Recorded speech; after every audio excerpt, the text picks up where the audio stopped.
오늘 우리 주신 하나님의 말씀입니다. 출애굽기 19장 1절에서 6절 말씀입니다. 출애굽기 19장 구약 성경 111쪽에 있습니다. 출애굽기 19장 1절에서 6절 말씀까지 한 절씩 교독하겠습니다. 이스라엘 자손이 애굽 땅을 떠난 지 3개월 되던 날 그들이 시내 광야에 이르니라.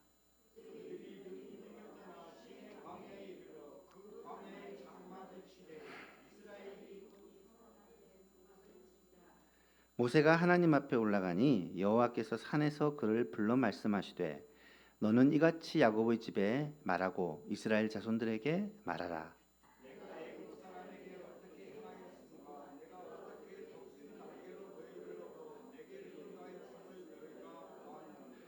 세계가 다 내게 속하였나니 너희가 내 말을 잘 듣고 내 언약을 지키면 너희는 모든 민족 중에서 내 소유가 되겠고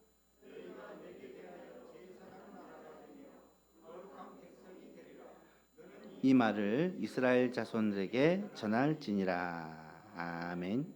이부 예배 때는 우리 선생님들과 우리 아이들까지 같이 다 나와서 하나님께 찬양과 율동으로 영광을 돌리는 시간을 가질 것입니다. 감사합니다. 우리 예수만교회가 올해 언약을 이어가는 교회가 되기 위해 애를 쓰고 있습니다. 성경에 나타나는 언약들을 하나씩 살펴보고 있는데요. 이 5월달과 6월달에는 이 모세 언약에 대해서 살펴보려고 합니다.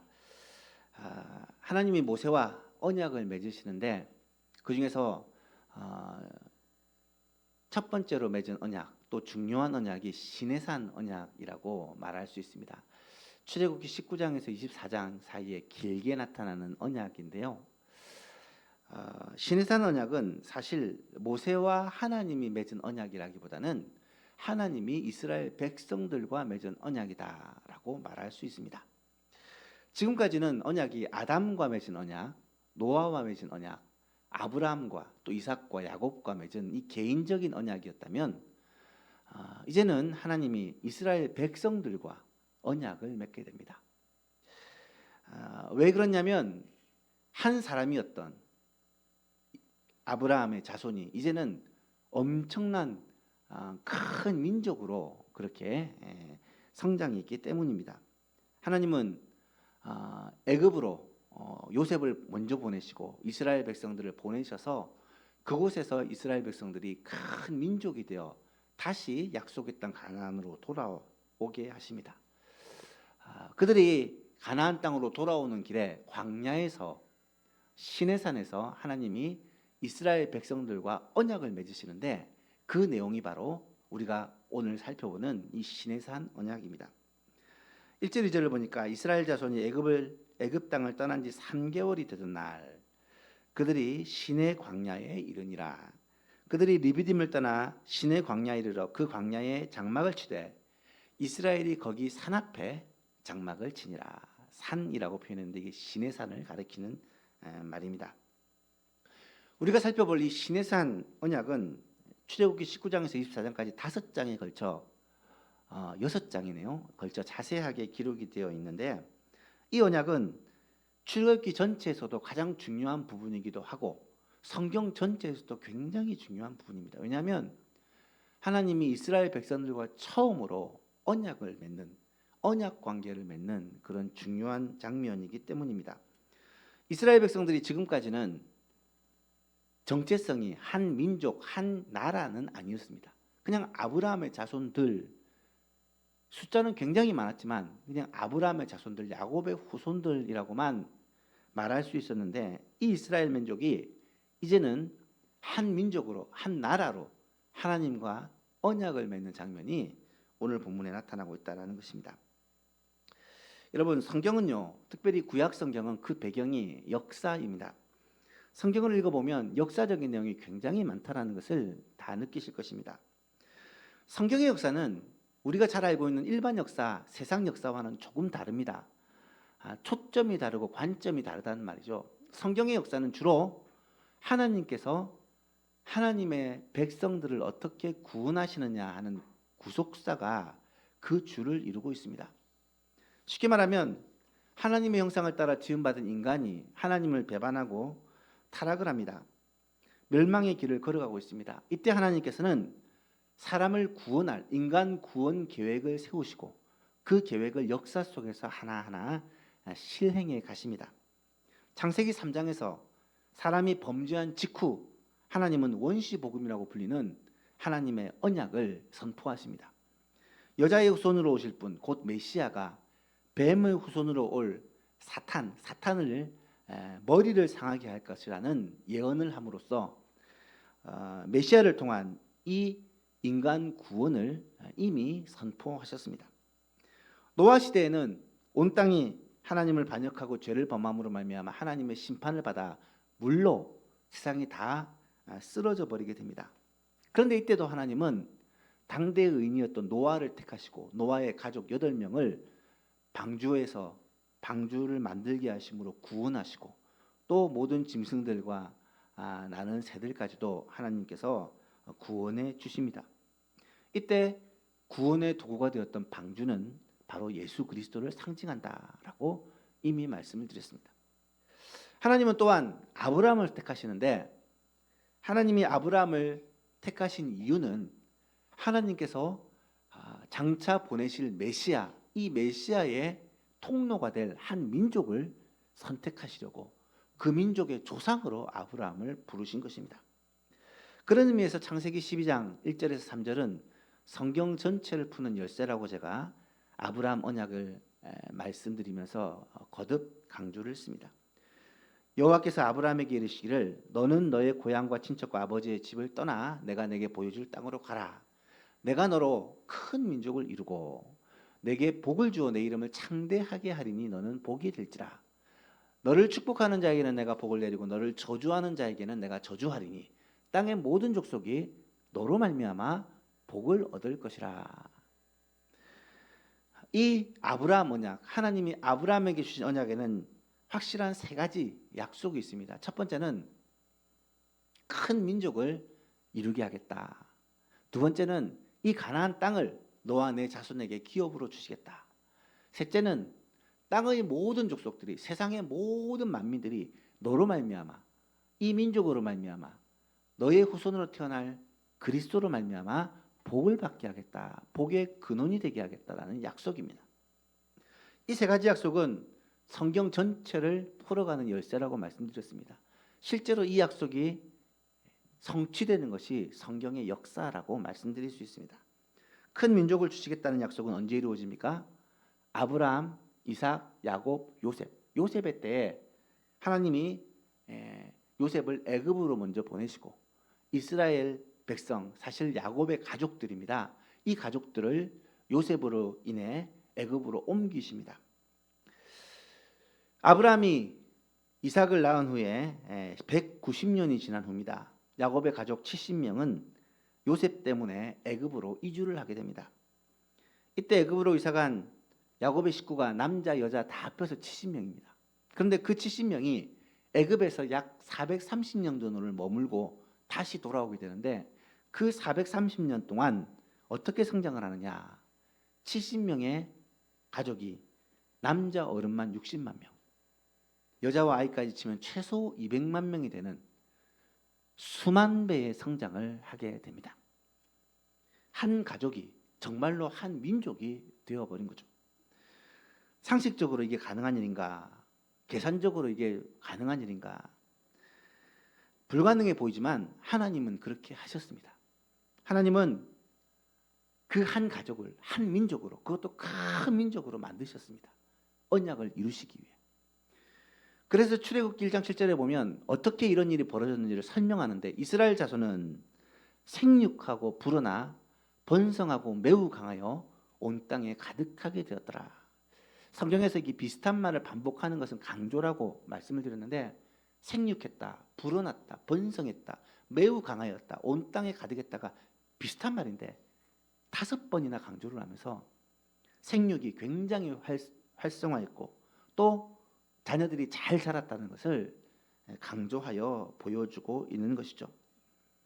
그래서 430년 그 애굽에 머무르는 동안 큰 민족이 된 것입니다. 두 번째 약속인 가나안 땅은 언제 주십니까? 이스라엘 자손이 애굽에서 처음에는 환대를 받다가 나중에는 요셉을 알지 못하는 왕이 다스리게 되면서 이스라엘 자손들을 학대합니다. 그도 그럴 것이 건너온 민족이 너무나 강성한 민족으로 성장하니까 애굽 사람들이 견제를 하게 되죠.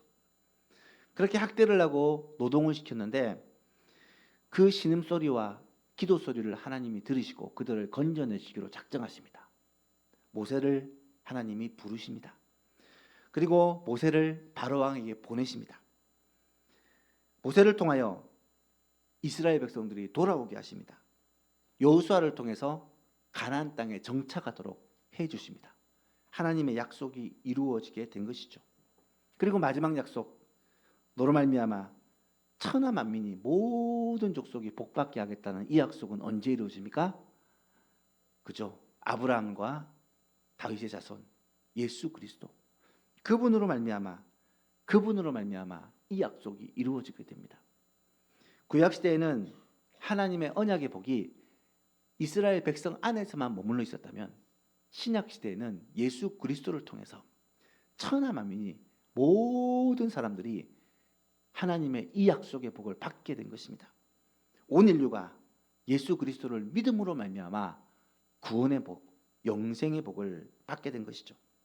갈라디아서 3장에서는 이렇게 설명합니다. 이 약속들은 아브라함과 그 자손에게 말씀하신 것인데 여럿을 가리켜 그 자손들이라고 하지 아니하고 오직 한 사람을 가리켜 내 자손이라고 하였으니 단수를 썼단 말이에요. 그 자손은 누구를 가리킨다고요? 그리스도다, 예수님이다 라고 다윗은 해석을 합니다. 이 약속을 이루시기 위해서 하나님은 구약 이스라엘 백성들을 보존하십니다. 이스라엘 백성들이 그렇게 하나님의 말씀에 불순종하고 원망 불평하고 악을 행해도 그 민족을 쓸어버리고 그 민족을 완전히 멸절시키지 않고 하나님께서 끝까지 참으시고 인내하시며 보존하십니다. 이스라엘 백성들은 끊임없이 우상을 섬겨요. 하나님을 버리고 우상을 섬깁니다. 이스라엘 백성들은 끊임없이 하나님을 의지하지 않고 열방을 의지합니다. 우리가 볼 때 참 답답합니다. 그럼에도 불구하고 하나님은 포기하지 않으세요. 결코 포기하지 않으세요. 왜 포기하지 않으십니까? 하나님의 이 약속을 이루셔야 했기 때문에. 우상 숭배 때문에 그들이 바벨론이라는 나라에 포로로 다 잡혀갔을지라도 하나님은 완전히 멸망시키지 않고 70년 만에 다시 본국으로 돌아오도록 하나님이 은혜를 베푸십니다. 그리고 결국 이 약속은 이루어집니다. 예수 그리스도가 이 땅에 오심으로 말미암아 누구든지 예수 그리스도를 믿는 자는 이 언약의 복, 하나님이 약속하신 영생의 복, 구원의 복을 받게 되고 저와 여러분도 예수 그리스도를 믿음으로 말미암아 이 복을 소유한 자가 되었다는 거죠. 얼마나 감사하고 놀라운 일입니까? 할렐루야. 근데 여러분 사실은요 하나님께서는 처음부터 관심이 이스라엘 민족에게만 있는 것이 아니었습니다. 하나님의 관심은 처음부터 인류 전체를 향하고 있었다는 것을 우리는 성경을 통해 분명히 알 수 있습니다. 하나님께서 아브라함을 택하시고 자기 백성을 삼으실 때도 하나님의 관심은 자기 백성들에게만 있었던 것이 아니라 이 백성을 통해서 모든 민족, 모든 족속을 복 주시려고 하나님이 복의 통로로 이스라엘 백성들을 부르셨다는 거예요. 그 증거를 우리는 오늘 본문에서 발견할 수 있습니다. 오늘 본문을 3절부터 다시 읽어보면은 모세가 하나님 앞에 올라가니 하나님께서 산에서 그를 불러 말씀하시기를 너는 이같이 야곱의 집에 말하고 이스라엘 자손들에게 말하라. 내가 애굽 사람에게 어떻게 행하였음과 내가 어떻게 독수리 날개로 너희를 업어 내게로 인도하였음을 너희가 보았느니라. 세계가 다 내게 속하였나니 너희가 내 말을 잘 듣고 내 언약을 지키면 너희는 모든 민족 중에서 내 소유가 되겠고 너희가 내게 대하여 제사장 나라가 되며 거룩한 백성이 되리라. 너는 이 말을 이스라엘 자손에게 전할지니라. 하나님께서 시내산 꼭대기에서 모세를 부르십니다. 모세는 그 음성에 순종해 올라가죠. 모세에게 말씀하십니다. 너는 이와 같이 이스라엘 족속들에게 전하라는 거예요. 그러면서 말씀을 길게 해주십니다. 그 내용이 바로 출애굽기 19장부터 24장까지의 내용이에요. 그 내용 중에 첫 번째 서문이 오늘 본문의 말씀인데, 그 서문을 통해 우리는 매우 중요한 세 가지 사실을 깨달을 수가 있다는 거예요. 첫 번째로 이 서문을 통해 알 수 있는 것은 하나님은 이스라엘 백성들과 언약을 맺기 전에 그들을 구원하시고 인도하셨다라는 사실입니다. 하나님께서 이스라엘 백성들과 언약을 맺기 전에 그들을 구원하시고 인도하셨다라는 사실이 중요합니다. 4절을 보십시오. 내가 애굽 사람에게 어떻게 행하였음과 내가 어떻게 독수리의 날개로 너희를 업어 내게로 인도하였음을 너희가 보았느니라. 여러분, 이스라엘 백성들은 아직까지 잘 갖추어진 한 나라가 아니라고 말씀드렸습니다. 그냥 확장된 한 가족이요, 그냥 한 혈통입니다. 그런데 오늘 본문에서 드디어 하나님이 이 이스라엘 백성의 정체성을 아주 분명하게 말씀해 주십니다. 그 정체성이 무엇입니까? 너희는 하나님의 백성이라는 거예요. 내가 너희의 하나님이고 너희는 내 백성이라고 하나님이 그들의 정체성을 분명히 말씀해 주십니다. 어떻게 그렇게 이스라엘 백성들의 정체성을 말씀할 수 있습니까? 하나님이 그들을 애굽에서 종되었던 곳에서 건져내셨기 때문입니다. 하나님은 모세를 선택하셔서 애굽의 바로의 치하에서 신음하는 그들을 건져내셨습니다. 바로 앞에 모세가 가서 엄포를 놓습니다. 내 백성을 보내라. 하나님이 명령하셨다. 바로가 그 말을 들을 리가 없죠. 무시하니까 여러 가지 기적을 보여줍니다. 10가지 재앙으로 애굽을 칩니다. 나중에는 바로가 완전히 두 손 들고 항복하며 다 떠나라고 그렇게 보내어줍니다. 6월절 사건을 통해서 결국 이스라엘 백성들은 애굽을 출발하여 광야길로 다 나오게 됩니다. 광야에서 하나님이 어떻게 하시느냐? 독수리가 새끼를 날개로 업어 기르듯이 그렇게 인도해 주셨다. 독수리가 새끼를 훈련시킬 때 여러분 들어보셨을까요? 하늘 높이 등에 업어 올린 후에 떨어뜨린다고 합니다. 살기 위해 막 발버둥을 치면 다시 떨어질 때 받아서 또 높이 올려서 다시 떨어뜨리고 하며 이 독수리를 키운다고 하는 얘기를 들어보셨을 것입니다. 독수리가 날개로 그 새끼를 업어 키우듯이 하나님도 이스라엘 백성들을 그 여러 가지 조건이 열악한 광야에서 인도하시고 보호해 주신 거예요. 불기둥과 구름기둥으로 더위와 추위를 이기게 해주셨습니다. 홍해를 만났을 때 바다가 갈라져서 홍해를 건너게 하십니다. 만나와 메추라기로 아무 먹을 것이 없는 광야에서 먹이십니다. 옷이 헤어지지 않고 신발이 찢어지지 않도록 하나님께서 지켜주십니다. 목마를 때는 물을 주시고 전쟁이 났을 때는 하나님이 지켜주십니다. 광야 40년 동안 하나님은 이스라엘 백성들을 말 그대로 지켜주시고 보호하여 주셨기 때문에 그들이 살 수가 있었습니다. 그렇게 광야 생활을 경험한 지 3개월 만에 드디어 시내산에 이르게 됩니다. 그리고 시내산에서 하나님과 언약을 맺습니다. 사실 이것은 하나님이 모세를 부르실 때부터 이미 약속하셨던 내용입니다. 출애굽기 3장에 보면 하나님이 모세를 처음 부르실 때 모세가 하나님에게 묻습니다. 내가 누구이기에 바로에게 가며 내가 누구이기에 이스라엘 자손을 애굽에서 건져낼 수 있습니까? 나는 능력이 없습니다. 그러니까 하나님이 이렇게 대답하십니다. 내가 반드시 너와 함께 있겠다. 네가 그 백성을 애굽에서 인도하여 낸 후에 너희가 이 산에서 호렙산 시내산입니다. 하나님을 섬기게 될 것인데 이것이 내가 너를 보낸 증거가 될 것이다. 그 하나님의 약속대로 모세를 통해 그 엄청난 이스라엘 대군을 애굽에서 끌어내어 광야를 지나 이 시내산에까지 이르게 한 것입니다. 이 하나님의 놀라운 구원과 은혜를 입은 이스라엘 백성들은 시내산에서 하나님과 언약을 맺게 되는데 그것이 오늘 본문의 장면이라는 거예요. 여기서 우리가 꼭 기억할 것은 하나님은 이스라엘 백성과 약속을 맺기 전에 먼저 그들을 구원해 내셨다는 거예요. 그들에게 구원의 은혜를 베푸셨다는 것입니다. 오늘 우리도 마찬가지입니다. 하나님께서 우리와 언약을 맺으실 때 하나님은 우리에게 구원의 은혜를 베푸십니다. 하나님의 입장에서는 우리를 창세 전에 이미 택하시고 예정하시고 때가 되어 부르시고 하나님의 자녀 삼으시고 구원의 은총을 베풀어 주셨습니다. 그리고 우리에게 하나님께서 약속을 주십니다. 시내산에서 이스라엘 백성들에게 언약을 맺으면서 십계명과 여러 계명들을 주시며 이 말씀대로 살라고 명하십니다. 오늘 우리가 하나님의 말씀을 받아 이 말씀대로 순종하며 사는 것은 구원의 조건이 아니라 구원받은 하나님의 백성들이 마땅히 해야 될 의무다라는 사실입니다.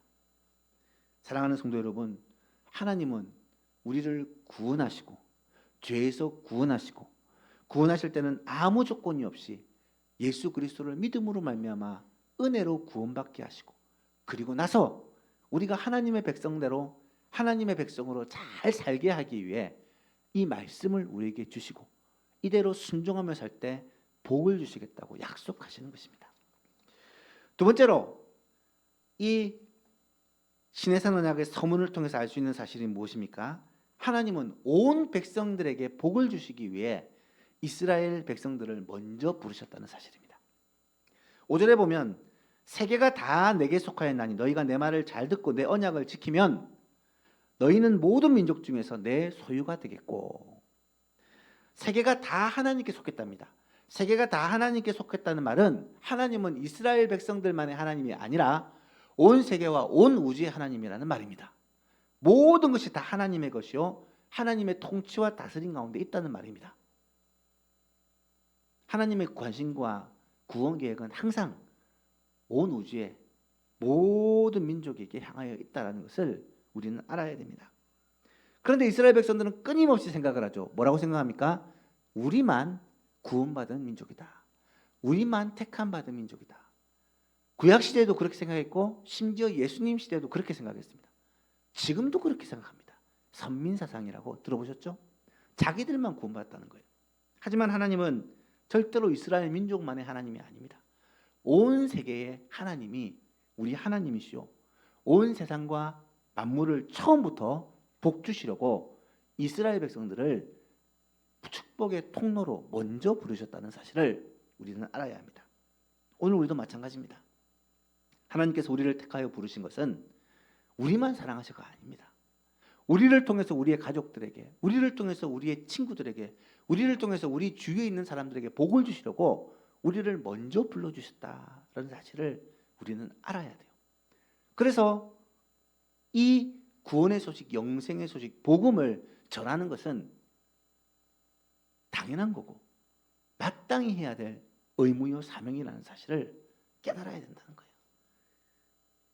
마지막 세 번째로 하나님은 이스라엘 백성들을 통해서 온 세계에 복 주시기를 원하십니다. 6절 말씀 같이 읽어볼까요? 시작. 너희가 내게 대하여 제사장 나라가 되며 거룩한 백성이 되리라. 너는 이 말을 이스라엘 자손들에게 전할지니라. 아멘. 여러분, 이스라엘 백성을 제사장 나라로 삼으셨다라는 말이 어떤 의미일까? 여러분, 구약의 제사장이 하는 일이 뭔지 아십니까? 제사장이 하는 일은 세 가지입니다. 첫 번째는 제사 드리는 일이죠.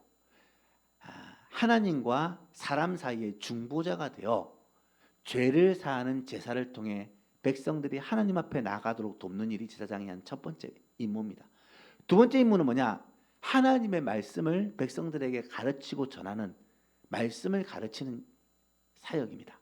세 번째가 뭐냐? 복을 주는, 백성들에게 하나님의 이름으로 복을 주는 사역입니다. 오늘날 저 같은 목회자를 제사장이라고 그렇게 생각하는 이유가 바로 이 세 가지를 주로 하기 때문입니다. 하나님께 예배하는 예배를 인도하고 말씀을 가르치고 또 복을 주는 축복을 합니다. 아론의 축복 여러분 아실 것입니다.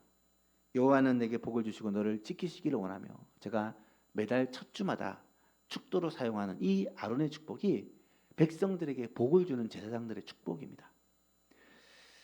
그렇다면 이스라엘을 제사장 나라로 삼는다는 말은 무슨 말이냐? 이스라엘 민족이 이런 제사장의 역할을 한다는 말입니다. 목사만 하는 게 아니라 우리 모두가 그 사명을 감당한다는 거예요. 어떤 사명을요? 세상에 하나님을 알지 못하는 사람들에게 하나님을 전하고 예수님을 알지 못하는 사람에게 예수님을 전하여 그들로 하여금 하나님과의 관계를 회복시키는 이 예배를 드리게 하는 게 우리들의 사명이라는 거예요. 하나님의 뜻이 무엇인지, 하나님이 원하시는 것이 무엇인지를 우리의 자녀들에게, 잘 알지 못하는 사람에게 가르치는 이 사명을 우리가 한다는 것입니다. 나아가 세상을 향하여 복을 주고 자녀들을 향하여 복을 주는 이 축복의 사명들을 우리가 감당한다는 것입니다. 이스라엘 백성들이 제사장 나라가 되는 것처럼 오늘 우리도 이 세상에 대하여 제사장 나라가 되어야 한다는 사실이죠. 사랑하는 성도 여러분, 오늘 우리의 정체성이 무엇입니까? 바로 구약의 이스라엘 백성들과 동일합니다. 그래서 우리를 영적 이스라엘이라고 부릅니다. 이스라엘 백성들이 제사장 나라가 되어 온 세상에 복을 주는 통로로 부름받아 쓰임을 받았던 것처럼 우리도 온 세상에 복을 주는 이 축복의 통로로 하나님이 부르셔서 사용하기를 원하신다는 사실입니다. 그래서 베드로는 우리의 정체성에 대해 이렇게 말하죠. 같이 읽어볼까요? 시작. 그러나 너희는 택하신 족속이요 왕 같은 제사장들이요 거룩한 나라요 그의 소유된 백성이니 이는 너희를 어두운 데서 불러내어 그의 기이한 빛에 들어가게 하신 이의 아름다운 덕을 선포하게 하려 하심이라. 아멘. 우리가 누구인지 정확하게 알고 그렇다면 우리가 해야 될 일이 무엇인지 아는 것, 이 말씀 안에 다 들어 있습니다. 우리는 왕 같은 제사장들입니다. 우리는 거룩한 나라고 하나님의 소유된 백성입니다. 또한 하나님께서 우리를 구원하신 이유, 먼저 부르신 이유는 하나님께서 행하신 이 놀라운 구원을 사람들에게 알리려고, 알게 하려고, 전하려고, 전도하려고 부름을 받았다는 사실입니다. 이 사명을 깨닫고 이 사명을 힘써 감당하는 예서만교회 모든 제사장들이 될 수 있기를 주님의 이름으로 축복합니다. 말씀을 맺습니다. 오늘은 시내산 언약의 서문, 즉 이스라엘 백성들이 누구냐라는 정체성에 대해 살펴보았습니다. 이 말씀은 오늘 우리들에게 그대로 적용되는 말씀입니다. 영적 이스라엘은 우리들의 정체성이 무엇이냐라는 거죠. 이 말씀을 통해서 주시는 메시지가 무엇이었습니까? 세 가지를 살펴보았습니다. 먼저 하나님은 이스라엘 백성들과 언약을 맺기 전에 먼저 그들을 구원하시고 그들을 인도해 주셨다는 것입니다. 하나님 우리와 약속을 하기 전에 먼저 우리를 구원해 주십니다. 우리를 인도해 주십니다. 두 번째는 하나님은 온 세계에 복을 주시기 위해 이스라엘 백성을 먼저 선택하여 부르십니다. 우리가 먼저 구원받은 것은 우리 주위에 있는 사람들에게 복을 주시기 위한 하나님의 계획이라는 것이에요. 그리고 마지막으로 우리를 통하여서 우리가 축복의 통로가 되어 우리가 영적 제사장이 되어 우리를 통해 하나님의 복이 우리의 가족들에게, 우리의 친구들에게, 우리 이웃들에게 흘러나가도록 해야 된다는 거예요. 이것이 하나님의 계획이고 이스라엘 백성들과 언약을 맺은 하나님의 중심이었다는 사실을 우리가 꼭 깨닫고 우리 예수만교회가 그 하나님의 중심을 잘 이해하고 하나님의 이 축복의 통로로 쓰임받는 복된 교회가 될 수 있기를 주님의 이름으로 축복합니다.